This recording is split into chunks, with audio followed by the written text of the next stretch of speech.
नमस्कार, मैं हूं रविंद्र जैन और आप देख रहे हैं मुंबई मास टाइम्स। आइए देखते हैं आज की मुख्य खबर। पहिली गोष्ट तर 10 जूनला कंत्राट दिल्यानंतर काम जरी सुरू झालं असतं तरी एवढ्या लवकर तर तो पूल झाला नसता। याच्यामध्ये जिल्हाधिकाऱ्यांनी हा जो पूल आहे हा धोकादायक आहे अशा प्रकारची घोषणा केली होती।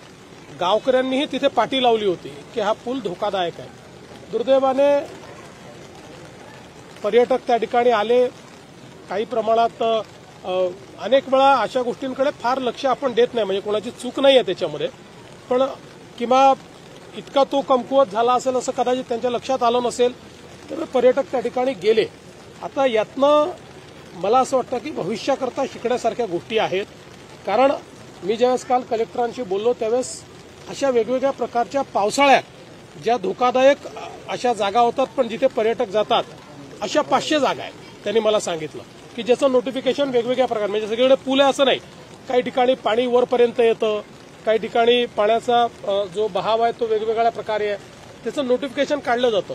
त्या ठिकाणी काही ठिकाणी पोलीस देखील ठेवले जातात, काही ठिकाणी गावकऱ्यांना देखील इन्व्हॉल्व केलं जातं।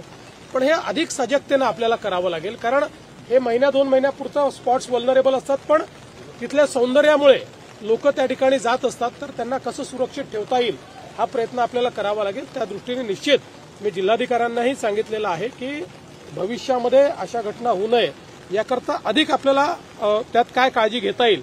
पण यात मला हे पुन्हा नमूद करायचं आहे की जिल्हाधिकाऱ्यांनी काल मला ज्यावेळेस याचं ब्रीफिंग केलं त्यावेळेस हा धोकादायक आहे याचं नोटिफिकेशन देखील निघालेलं आहे आणि तशा प्रकारे गावकऱ्यांनी देखील त्या ठिकाणी म्हणजे लोकांनी त्याचा वापर करू नये अशा प्रकारची विनंती केली होती। संजय राऊतांनी एक पत्र दाखवले रवींद्र चव्हाणांचं की 80,000 रुपये या पुलासाठी मंजूर करण्यात आले आणि त्याच्यावरून आरोप केलेत की जर हे पैसे मंजूर केले तर खर्च का झाला नाही। असं आहे, काही लोक देशाच्या सेनेवर आरोप करतात, देशाच्या शौर्यावर आरोप करतात, त्यांना गल्लीपासून दिल्लीपर्यंत फक्त आरोपाचं पडलं आणि अशा लोकांना उत्तर द्यायला बसलो नाही येते।